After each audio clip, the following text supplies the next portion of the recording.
లలిత jewellers వారి double ధమాకా offer. అన్ని బంగారు నగలపై తరుగులో 1% తగ్గింపు. పాత బంగారు నగల ఎక్స్చేంజ్ పై గ్రాముకు 150 రూపాయలు అదనంగా పొందండి. 5 చీరలండి, 2 ప్యాంట్లు, 2 చొక్కాలండి, 3 కండువాలు. అదేమిట్రా 4 ఉండాలిగా? ఇస్త్రీ పెట్టి కాకెక్కువైపోయి కాలిపోయిందమ్మా. బొబ్బుల వంశం పరువు మర్యాదలే కాలి బూడిదైపోయాయిలే.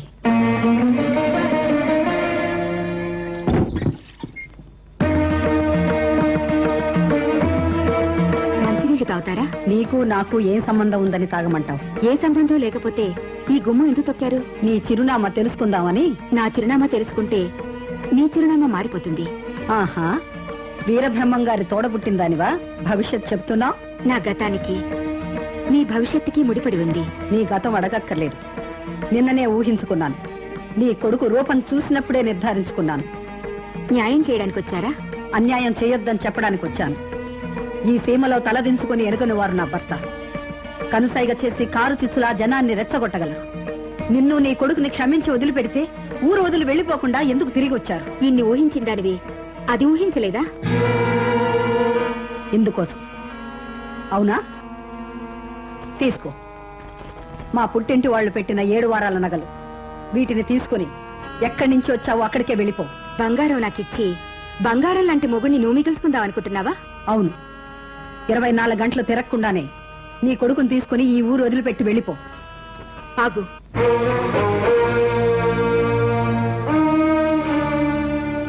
ఇది అగ్నిసాక్షికి మనసాక్షికి మధ్య జరుగుతున్న యుద్ధం.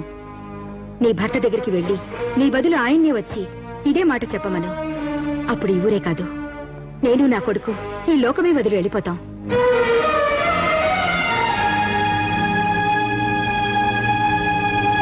నమస్కారం అండి మాజీ ఎంపీ గారు. తారా, అందరికి చల్లటి కబుర్లు మోసి నీకు ఒక చల్లని కబురు చెప్తాను. అది సరేలేండి, ఎంపీ గారు రమ్మంటున్నారు. ఎవరు రమ్మంటున్నారు? ఎంపీ గారు రమ్మంటున్నారు. ఎవర్రా? ఎంపీ గారు రమ్మంటున్నారు. రే, టైర్లో గాలి తీసినట్టు నా ఉత్సాహం అంతా నీరు గారిపోలే చేసావు కదరా. ఎక్కడున్నారు? ధోబిఘాట్ దగ్గరండి. ఆహా, రాజ్ ఘాట్ లెవెల్ ఎంత గొప్పగా చెప్పావురా. మరి రాజ్ఘాటనే పాల్ఘాటనే మాకు ధోబిఘాటేనండి. సరే పద. నమస్కారం ఎంపీ గారు. నమస్కారం. మీరు అడిగినట్టు వీటితో పాటు ఈ జిల్లాలో మరో 10 దోపిఘాట్లు కట్టించాను. మళ్ళీ పిలిపించారేంటి? సంతోషించంగానే బట్టలిప్పి దిగండి. ఆ? ఏంట్రా ఎంపీ నన్ను రెచ్చిపోతున్నావు? నేను బట్టలిప్పి దిగాల? రేయ్ నిన్ను! ఏమండోయ్, వాళ్ళకి తెలుగు రాదు. ఎంపీ గారి మీదకి వస్తున్నారు అనుకుని తుపాకీలు ఎక్కువ పెట్టారు. కాల్చి పారేసిన కేసు ఉండదు. చొక్కా ఇప్పడానికి బాబు, పరువు ఏమని ఉంటే నామినేషన్ వేయొద్దన్నప్పుడే పోయింది. ఇప్పేయండి. అది కాదు సుబ్బారాయుడు గారు, ఆసుపత్రి కట్టించిన దాత రిబ్బన్ తనే కట్టేసినట్టు దోబీగాడు కట్టించారు కదా, తమరే ప్రారంభోత్సవం చేస్తే బాగుంటది అని. ఓహర్ని అందుక ఈ సెటప్. ఇబ్బనేది ఇక్కడ రిబ్బన్లు ఉండవండి, ఇదిగో అడుగులంగా. గన్ను ఉతకడం ప్రారంభించండి.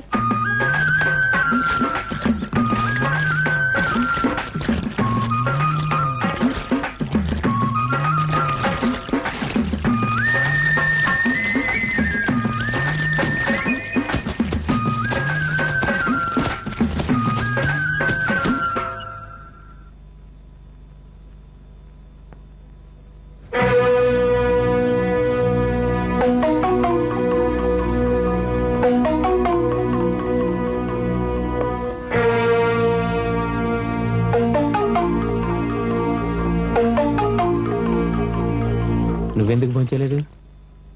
నువ్వెందుకు చేయలేదు? నేనెందుకే చేయలేదు?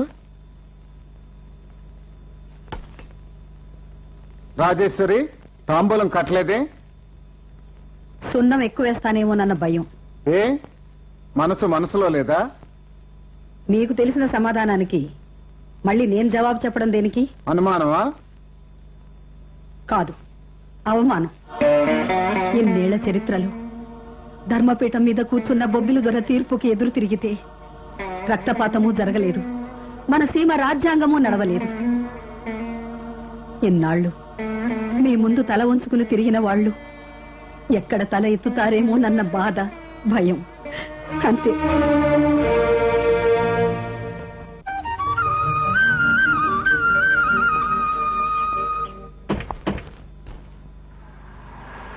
నిమ్మగడ్డ మీ సిస్టర్ అయ్యా.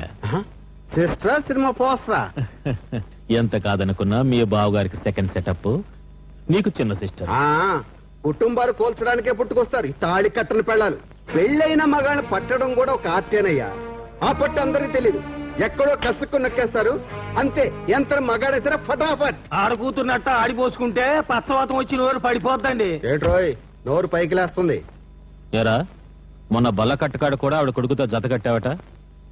ఏయ్ వాళ్ళిద్దరికి నువ్వే మీడియేటర్ అంటగా? అంటే ఏంటండి? అంటే బ్రోకరింగ్. అయ్యి బాబోయ్, సత్యప్రమాణకంగా నాకేం తెలదండి. రేయ్ మూటలు మోయి, మాటలు మోసావా మీ శవాన్ని మేము మోస్తాం. అంటే ఇదిగా నా చెల్లెడు కాపురానికి ఏమైనా జరిగిందో ఒక్క శాలరీ కూడా మిగలదు.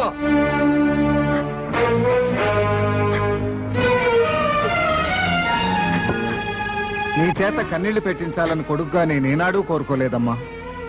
నా నిర్ణయం కారణంగా నువ్వు ఈ ఊళ్ళో ఉండాల్సి వచ్చింది. వెళ్ళిపోదాం పదమ్మా.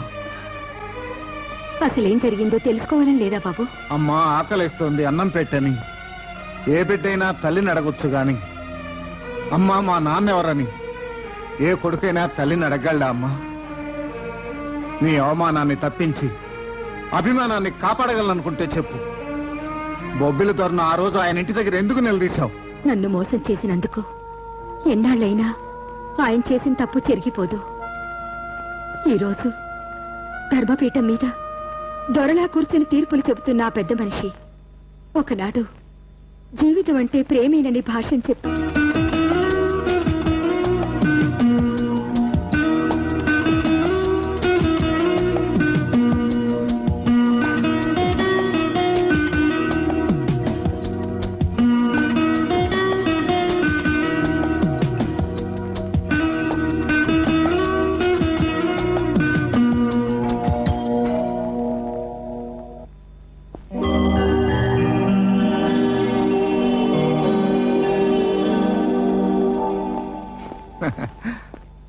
దయచేసి నీ రేటెంతని మాత్రం అడగండి. నా గుండాకి చనిపోతాను. జీవితానికి నిర్వచనం తెలియకముందు, పెళ్లికి అర్థం తెలియకముందు నా డబ్బు కోసం వచ్చిన ఆడవాళ్ళు వాళ్ళు. నిన్ను ప్రేమించింది పెళ్లి చేసుకోవటానికి, దానికి వాళ్ళు అడ్డు కాకూడదు. అందుకే వాళ్ళకి కావాల్సింది వాళ్ళకి ఇచ్చి పంపించేశాను. నీకు ఇవ్వాల్సింది డబ్బు కాదు, మనసు, మాంగళ్యం. ఆ సంగతి నాకు తెలుసు.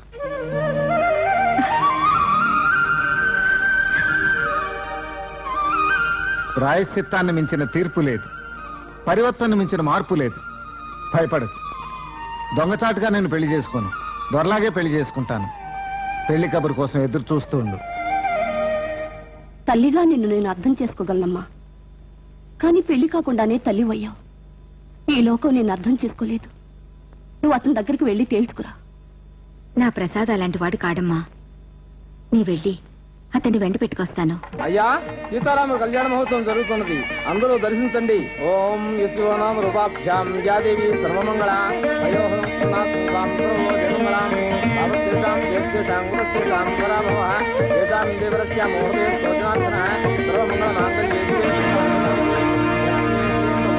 నారాయణ నమోస్తుతే. ఏమండి, ఆయన ప్రసాద్ కదా?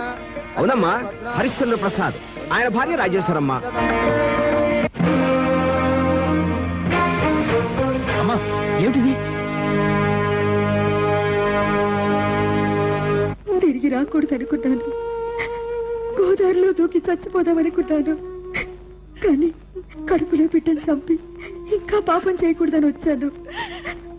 బిడ్డ పుట్టిన మరుక్షణమే చచ్చిపోతానమ్మా. నీ పరువు తీసినందుకు నన్ను క్షమించమ్మా.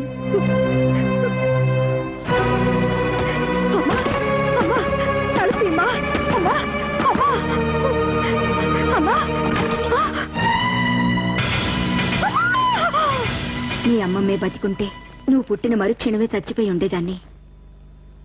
ఈ దేశంలో పుట్టిన సగటు మనిషిని.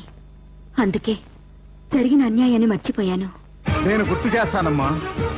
మనల్ని తల దించుకునేలా ఎందుకు చేశారో తల ఎత్తి ప్రశ్నిస్తాను. అందరూ శ్రద్ధగా వినండి. భీష్మేకాదశి పర్వదినాన దొరవారు చిన్న సందేశం ఇస్తారు. అందరూ కూర్చోండి.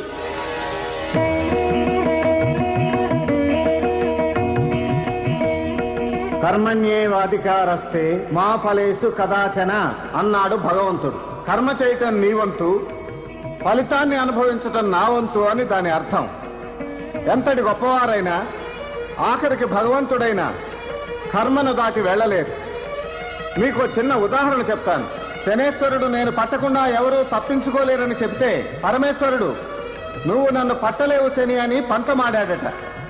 శని నుంచి తప్పించుకోవడానికి వెళ్లి ఒక మర్రి చెట్టు త్వరలో దాక్కున్నాడట.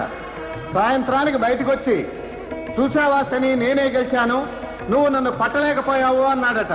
అప్పుడు శని నవ్వి, కైలాసగిరి మీద ఉండవలసిన నువ్వు చెట్టు త్వరలో ఉన్నావంటే నేను పట్టబట్టే కదా స్వామి అనగానే పరమేశ్వరుడు నివ్వెరపోయాడట. అందుచేత ప్రభు అయినా రాజైనా దొరైనా ఆపండి. ధర్మ సందేశాలు ఇచ్చే హక్కు మీకుందా? జ్ఞానబోధలు చేసే అర్హత మీకుందా? ఉంటే నిజం చెప్పండి. నా తల్లి భువనేశ్వరికి మీకు ఉన్న సంబంధం ఏమిటి? మీ వెనక మీరు పూజించే దేవుడున్నాడు, మీ ముందు మిమ్మల్ని దేవుళ్ళ చూసే ప్రజలున్నారు. వీళ్ళిద్దరినీ చూసి నిజం చెప్పండి. ఇది అసందర్భమైన ప్రశ్న. నేను సంబంధం గురించి అడిగితే మీరు సందర్భం గురించి చెప్తారేమిటి? మీ తీర్పును ఎదిరిస్తే ఎందుకు కోరుకున్నారు? ఈ ప్రజలు తిరుగుబాటు చేస్తే ఎందుకు ఆపారు? సమాధానం మీరు చెప్తారా, నన్ను చెప్పమంటారా? ప్రశ్నించడం ప్రజాస్వామ్యం ఇచ్చిన హక్కు కావచ్చు, కానీ ఇది పద్ధతి కాదు. వెళ్ళిపో. ఎందుకు పద్ధతి కాదో నన్ను చెప్పమంటారా? మీరెందుకు నోరు విప్పలేకపోతున్నారో ఊరందరికీ చెప్పమంటారా? కృష్ణప్రసాద్, మీరంతా దేవుళ్ళ చూసే ఈ హరిశ్చంద్ర ప్రసాద్ నా తల్లికి తాళి కట్టని భర్త. అడ్రస్ లేకుండా ఆవిడ కడుపున నేను పుట్టడానికి కారకుడు. ఇలాంటి మనిషికి ధర్మపీఠ మీద కూర్చునే హక్కుందా? దేవుళ్ళంటి మా నాన్నగారు నిన్ను మాట్లాడతావా?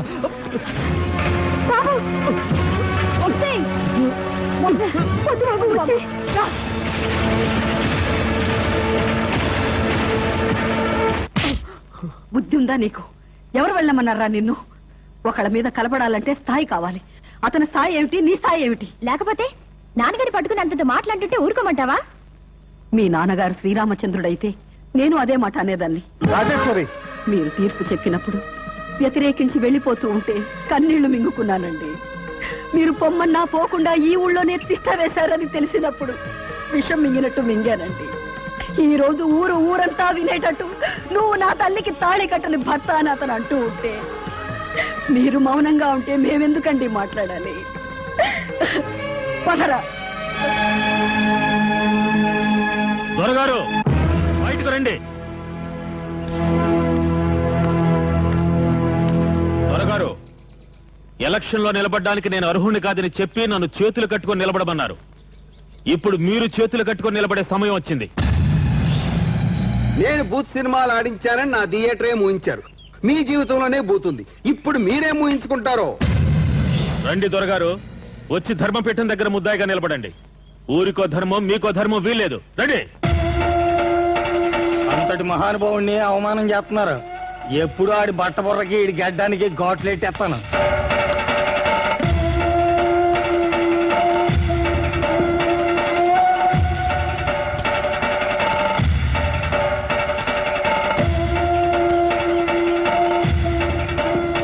దొరగారు, ఇప్పుడు ఇక్కడ ముద్దాయి తమరే. ఈ ధర్మపీఠం మీద కూర్చొని అర్హత మీకు లేదు.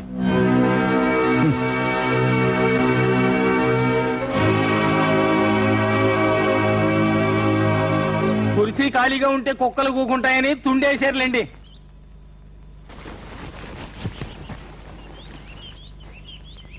కృష్ణప్రసాద్, నువ్వు మా ఇంటి మీదకి వచ్చింది దేనికి? మీ అమ్మకు ఈయనకు సంబంధం ఉందని మేము అన్నామని కదా. ఇప్పుడు అదే మొక్క నువ్వంటున్నావు. నువ్వు మమ్మల్ని బాధినందుకు మాకు సిగ్గు లేదు, బాధ లేదు. నిమ్మగడ్డ అడ్డు రాకు. చూడు బాబు, నీ వైపు మేమున్నాం. అడుగు, గట్టిగా అడుగు. చెప్పండి హరిశ్చంద్ర ప్రసాద్ గారు. ఇంతకు ముందు నేను అడిగిన ప్రశ్న ఇప్పుడు ఊరు అడుగుతోంది. సమాధానం చెప్పండి.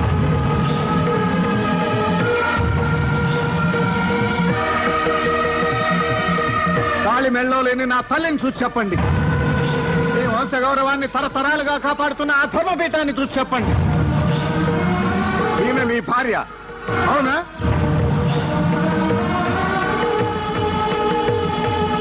కాదు.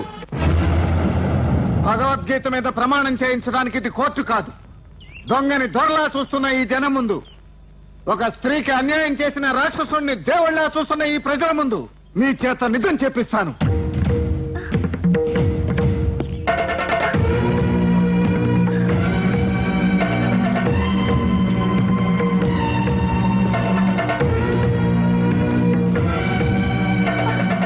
మీ నెత్తురు పంచుకు పుట్టిన బిడ్డ మీద ప్రమాణం చేసి చెప్పండి, నేను మీ నెత్తురు పంచుకు పుట్టలేదా? ఈమె మీ భార్య కాదా? చెప్పండి. మీ కూతురు నెత్తి మీద చేయి వేసి చెప్పండి.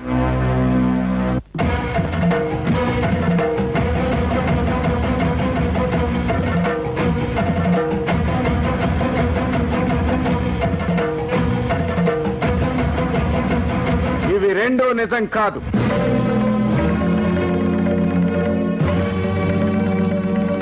నా మీద గౌరవం ఉంటే ఈ సంగతి ఇంకెవరూ చర్చించకండి.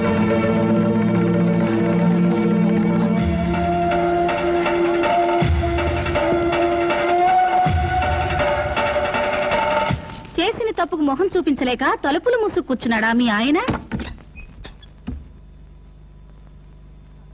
నా బిడ్డ మీద ఒట్టేసి అబద్ధం ఎందుకు చెప్పారండి మీరు? రాజేశ్వరి, లేకపోతే ఏమిటండి? ఏ ఆడదైనా బరిదగించి నాకు ఈయనతో సంబంధం ఉందని చెప్పుకుంటుందా? పోని ఆవిడ అబద్ధం చెప్తుందనుకుంటే రూపంతో పాటు కంఠం కూడా మీదేనే. రేపు ఈ పిల్లలు కాలేజీలో ఎలా తలెత్తుకుని తిరగలరు? మీ నాన్నగారు అలా చేస్తే మీ అమ్మగారు ఎందుకు ఊరుకున్నారు అని అడిగితే ఆవిడ ఆయన పాదదాసిని చెప్పమంటారా? పాదదాసి? నువ్వు కూడా అలాగే మాట్లాడుతున్నావా? తడబడకుండా నాతో 7 అడుగులు నడిచిన దానివి, భ్రమపడకుండా బ్రహ్మముడి వేయించుకున్న దానివి, అనుమానించకుండా 3 ముళ్ళు కట్టించుకున్న దానివి, భర్తలో ఈ రోజు కొత్త మనిషిని చూస్తున్నావా? నిత్యం రామపూజ చేసి చేసి చరిత్ర తిరగరాసి ఆ రోజు ఆయన భార్యను అనుమానించాడు కాబట్టి ఈ రోజున భర్తను అనుమానించడం కలియుగ ధర్మం అనుకుంటున్నావా? అమ్మా స్వాతి, నీ తండ్రి దోషాన్ని నువ్వు నమ్ముతున్నావా? అబద్ధం చెప్పేటప్పుడు నా మీద ఒట్టేయకుండా ఉండుంటే బాగుండేది నాన్నగారు. కన్నబిడ్డ ప్రాణం కట్టే వంశగౌరవం గొప్పది కాదు నాన్నగారు. సేమంతా నమ్మిన బొబ్బిలి దొరని ఇల్లు నమ్మటం లేదన్నమాట. ఏకాదశి వరకు నేను మౌనంగా ఉంటాను. ఆలోగా నేను నిర్దోషినని నమ్మిన వాళ్ళు నాతో ఉండొచ్చు, లేని వాళ్ళు నన్ను వదిలి వెళ్ళిపోవచ్చు.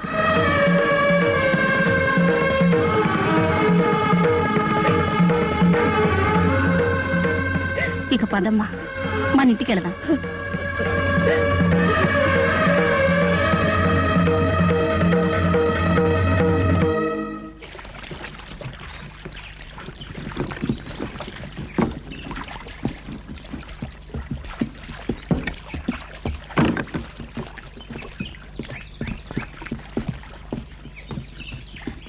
ఇదిగో, వచ్చింది నీతో కలిసి ప్రయాణం చేయడానికి కాదు, నాతో కలిసి ప్రయాణం చేసే అర్హత నీకు లేదని చెప్పడానికి. బొబ్బుల ధర పోలికలతో ఉన్నావు కదా, ఆస్తిలో సగం వాటా కొట్టేచ్చని నా కూతురు నీతో ఎలా తిరిగినా ఊరుకున్నా. ఇప్పుడు ఆయన కూతురు నెత్తి మీద ప్రమాణం చేసి చెప్పాడు కాబట్టి ఇక నుంచి నా కూతురు జోలికి వచ్చావో ఈ బల్లకట్టు నడపడానికి నీకు చేతులుండవు. ఇన్నాళ్ళు అయిన వాళ్ళ పిల్ల మనకెందుకులే అని ఊరుకున్నాను. రెచ్చగొట్టావుగా, ఇప్పుడు చెప్తున్నాను విను. నీ ఇంటికొచ్చి నీ కళ్ళ ముందే నీ కూతురుతో సరసం ఆడకపోతే నా పేరు మార్చుకుంటాను. ఎంపీ గారు, ఇంట్లో ఏసీ బాత్రూమ్ ఉండగా ఇలా చెంబట్టుకుని తొప్పులమ్మడి పట్టం ఏంటండి? చూడు పియ్యే, నా నియోజకవర్గంలో ఉండే ప్రజలందరికీ మరుగుదొడ్డు కట్టించే వరకు నేను బహిర్భూమికే ఎడతా. ఆగండి సార్, మీరు కూర్చునే ప్రాంతాల్లో అలికి ముగ్గులేడతావా? సెక్యూరిటీ సెక్. సెక్కుకోవా సెక్కు. ఐఏఎస్ ఆఫీసర్ అయ్యుండి స్పెషల్ డ్యూటీ మీద ఢిల్లీ నుంచి వచ్చాను. ఎందుకు? ఎంపీ గారికి చెంబు మోయటానికా? చెంబు ఎంపీ గారు కనపట్టలేదే. అమ్మో, ఎంపీ గారు నోరు ఎత్తకపోయారు. ఏమండోయ్ ఏమండోయ్, సెక్యూరిటీ! ఎంపీ గారు నోరు ఎత్తకపోయారు. ఎంపీ గారు, ఎంపీ మీరు ఇక్కడున్నారా? రేయ్, ఒకని చంపేవాడికి చంపుతారని భయం గాని 10 మందిని బతికించేవాడికి చంపుతారని భయం ఎట్లా? అసలు మీలాంటి ఎదవల్ని కట్ చేసి పారేస్తే దేశానికి కొన్ని 100 కోట్ల లాభం. ఈ పాయింట్ నేను 0 అవర్ లో పెప్పర్మెంట్ లో ఎత్తా. బావా, పెప్పర్మెంట్ కాదు, పార్లమెంట్ పార్లమెంట్ పార్లమెంట్ పార్లమెంట్. బావా, రాజేశ్వరి గదిలో ఉంది.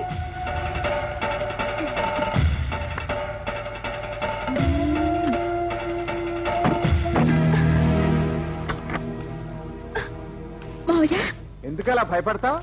మామా కోడళ్ళకు వరుసే కదా. మీ అత్త నన్ను అనుమానించి పుట్టింటికి వచ్చేసింది. అందుకే ఈ ఇంటికి అన్యాయం చేయటం ఇష్టం లేక ఈ ఇంటి పిల్లనే రెండో భార్యగా స్వీకరించడానికి వచ్చాను. అవును, నేను కృష్ణప్రసాద్కి మనసిచ్చాను. మనసే కదా, నాకు తనువివు. అరవకు, నేను కృష్ణప్రసాద్ని. మీ నాన్న మీద పందెం గెలవటానికి ఈ గెటప్ లో వచ్చేసా. అయినా ఈ గెటప్ లో నేను చూస్తుంటే మామయ్య కౌగిట్లో ఉన్నట్టు ఇబ్బందిగా ఉంది. ఈ గెటప్ సెటప్ లో వద్దు బాబు. గెటప్ మార్చేస్తాలే, గొడవ చేయకు. చిన్నమ్మగారు, చిన్నమ్మగారు. నువ్వు ఆగరా బాబు, బావ లోపలన్నాడు. బావగారా? బావగారు చిన్నమ్మగారు రూమ్ లో ఉండడం ఏంటండి? కొంపదీసి కృష్ణప్రసాద్ గారు గాని బొబ్బుల్దార్ గారి వేసంలో వచ్చేసారేమోనండి.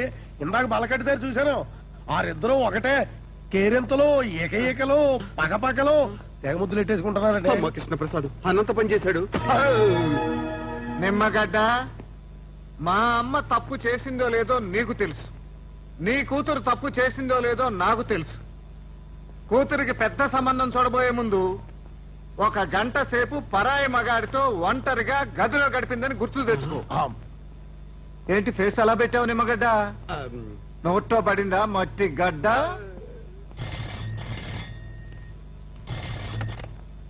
హలో, हेलो, ఎక్కడి నుంచే? सुनो भाई, मैं दिल्ली से बात कर रहा हूँ. ఢిల్లీ నుంచా? हाँ, ఎవరు? मैं पीएम का पीए बात कर रहा हूँ. పిఎం కా పిఏ?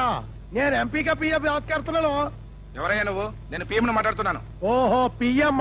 పిఎం అంటే ప్రధానమంత్రి.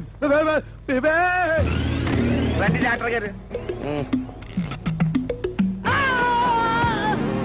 అమ్మో, ఏంటండి ఇంత షాక్ కొట్టింది? ఓ పెద్ద షాకింగ్ న్యూస్ విన్నాళ్ళండి. అయ్యో,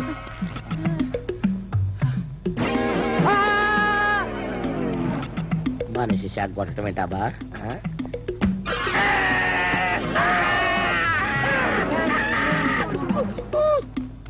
నా బామ్మదికి అట్ట అయిపోయిందో.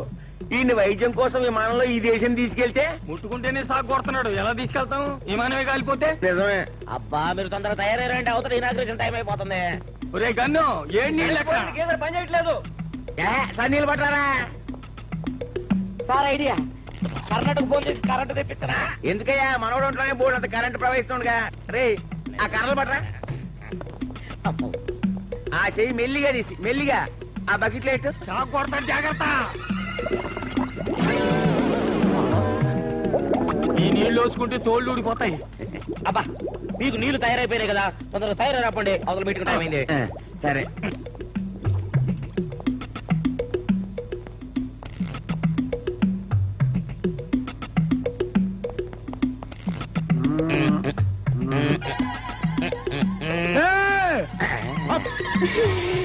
ఏడుంట్లో ఉన్న కరెంటుతో కోట్లు సంపాదించుకోవచ్చు. ఈ రోజు నుంచి నా పేరు అవ్వాల కుంభకోణం కాదు, కరెంటు కుంభకోణం. స్వాతి, ఇప్పుడైనా తెలిసిందా మీ నాన్న అసలు రంగు? మచ్చలేని చంద్రుడన్నావు, నిప్పు లాంటి మనిషి అన్నావు, సత్యహరిశ్చంద్రుడు అన్నావు. తప్పే చేయడని సర్టిఫికెట్ ఇచ్చావు. ఇప్పుడు నీతి తప్పాడు. ఏమంటావు? నేను మాట తప్పను. నన్ను పెళ్లి చేసుకుంటావా? మీ వంశీ అన్నయ్య సాక్షిగా.